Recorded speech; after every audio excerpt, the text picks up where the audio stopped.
बिस्मिल्लाहिर्रहमानिर्रहीम सर, मेरे सामने एक छोटा सा क्वेश्चन है जो मैंने खुद डेवलप किया है ताकि मैं इसके बाद आपको पास पेपर का इसी जैसा क्वेश्चन करा सकूं। गौर से देखिएगा इसको जनाब। सर, इस सवाल में एग्जामिनर ने आपको ऑलरेडी बताया हुआ है कि कंपनी की एक्सपेक्टेड सेल नेक्स्ट ईयर की 2 लाख यूनिट्स की है। कितने की जनाब? 2 लाख यूनिट्स की है। और 2 लाख यूनिट्स के ऊपर कंपनी का खर्चा क्या होगा? सर, मटेरियल लगेगा, लेबर लगेगा, ये दोनों अपैरेंटली वेरिएबल कॉस्ट है।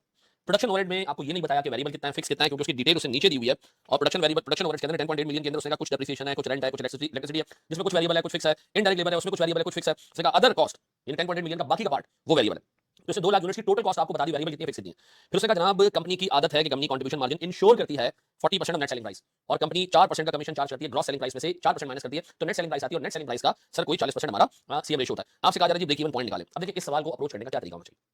सारी वेरिएबल कॉस्ट एक तरफ कर दें, सारी फिक्स कॉस्ट एक तरफ कर दें, वेरिएबल कॉस्ट पर यूनिट निकालें, उससे सर सीएम का रेशियो रख के सेल्स प्राइस निकाल लें, सीएम निकाल लें, और सर फिक्स कॉस्ट जो आपने अलग की है उससे आप ब्रेक इवन पॉइंट निकाल लें। वीडियो को नहीं रोकें, खुद सवाल को अटेम्प्ट करें, देखें आप कहां पहुंचे। ठीक है जी, चलिए जी सर, मैं इसको खुद सॉल्व करा रहा हूं जनाब। सबसे पहले मैं 2 कॉलम्स बना रहा हूं सवाल में। एक मेरे पास सर कॉलम है वेरिएबल कॉस्ट,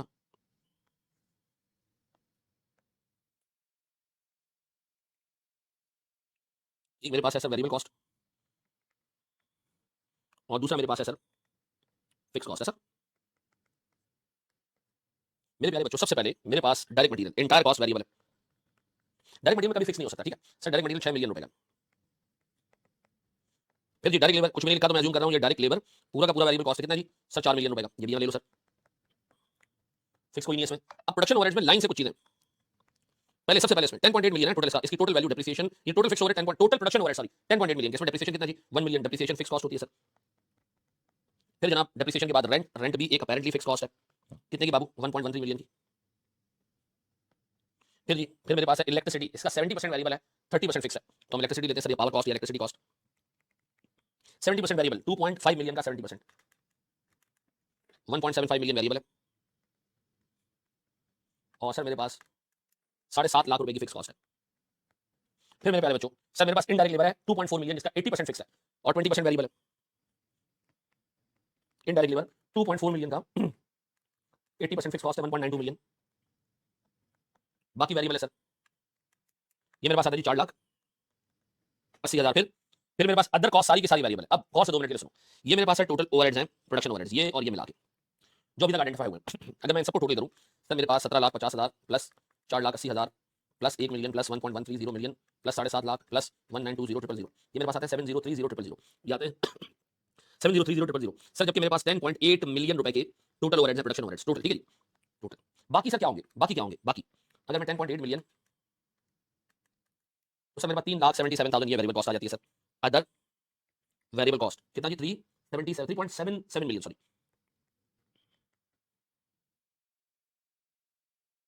डन हो गया जी, ये मेरे पास वेरिएबल कॉस्ट आ गई। अब और कुछ नहीं बचा नहीं सर, सारी वेरिएबल कॉस्ट का टोटल कर ले। ये याद रखना, other variable cost balancing figure है सर। सारी फिक्स कॉस्ट का टोटल यानी कितना दिखेगा sir? 6 million plus 4 million plus 1750 plus 480,000 plus 3770 ये मेरे पास आता है सर 1.6 मिलियन। ओके जी।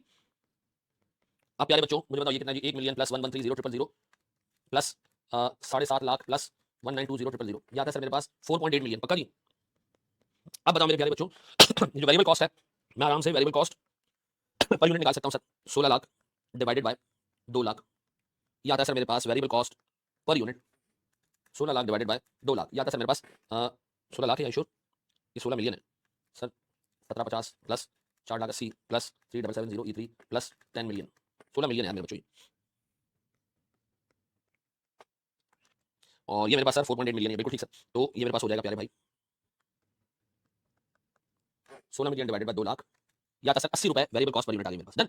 अब बताएं सर, ना आपको सेलिंग प्राइस गिवन है, ना आपको कमीशन की अमाउंट पता है, लेकिन हाँ एक चीज मुझे जरूर पता है, वो ये कि मैं सीएम रेशियो कितना है नेट सेलिंग प्राइस पे और मेरा कमीशन कितना है। तो सर हमने थोड़े टाइम पहले एक छोटी सी चीज कवर की थी, वो मैं यहाँ कर देता हूँ। हमने ये पढ़ा था कि सर हमारे पास एक ग्रॉस सेलिंग प्राइस होती है, उसमें से हम माइनस करते हैं कमीशन, ये हमारे पास बचता है जनाब net selling price. Variable cost minus करते हैं उसमें से, फिर हमारे पास बचता है सीएम। ऐसा तो मुझे पता है वेरिएबल कॉस्ट आपको पता है कितनी? हाँ सर, वेरिएबल कॉस्ट मुझे पता है सर 80 रुपए है। अब बताएं sir variable cost net selling price का 60% है, क्योंकि आपको एग्जामिनर ने बताया कि जो सीएम है वो नेट सेलिंग प्राइस का 40% है। तो अगर इसको मैं डिवाइड कर दूं सर 60% से, तो मेरे पास नेट सेलिंग प्राइस आ जाएगी, ये सर वो आती है 133.33 माइनस 80, ये मेरे पास आ जाता है सर सीएम 53.33। ऐसा अब बताएं सर मेरे पास 133.33 सर 4% मेरे पास सर जो है वो सर वो है कमीशन है, तो इसका मतलब ये 133.33 इज इफेक्टिवली 96% है। तो बताएं इसको मैं ड्रॉप करूं 133.33.96 से, तो मेरे पास ये आता है 138.33 8888889 ऐसा, और मेरे पास सर कमीशन आता है 4% के हिसाब से 5.55 समथिंग ऐसा जी। अब यहां तक तो मैं पहुंच गया सर, मेरा 53.33 आ चुकी है कंट्रीब्यूशन मार्जिन की अमाउंट। अब बताएं सर मेरी फिक्स कॉस्ट कितनी, मुझे ब्रेक इवन चाहिए सर, मुझे ब्रेक इवन चाहिए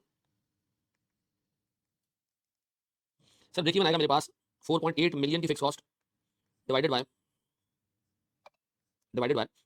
53 पॉइंट, जो भी है लाइन से ले जाए सर, ठीक है। 4.8 मिलियन डिवाइडेड बाय 53.3333, ठीक है जी। ये आता है सर मेरे पास एग्जैक्ट 90,000 यूनिट्स, एग्जैक्ट 90,000 यूनिट्स। ये है सर मेरा ब्रेक इवन पॉइंट जो कि एग्जामिनर ने मांगा था, ठीक है। सवाल का सीक्वेंस देख लें, पहले हमने सर सारी वेरिएबल फिक्स कॉस्ट अलग अलग की, देन वेरिएबल कॉस्ट से वेरिएबल कॉस्ट पर यूनिट निकाली, देन सीएम रेशो और नेट सेलिंग प्राइस का जो सॉरी कमीशन वगैरह जो दिया था उसमें मैंने सेलिंग प्राइस निकाल लिया और इवेंचुअली हमने ब्रेक इवन पॉइंट निकाल लिया। अब आंसर जरा एक पास पेपर का क्वेश्चन देखते हैं इसी चीज के ऊपर। Thank you ji.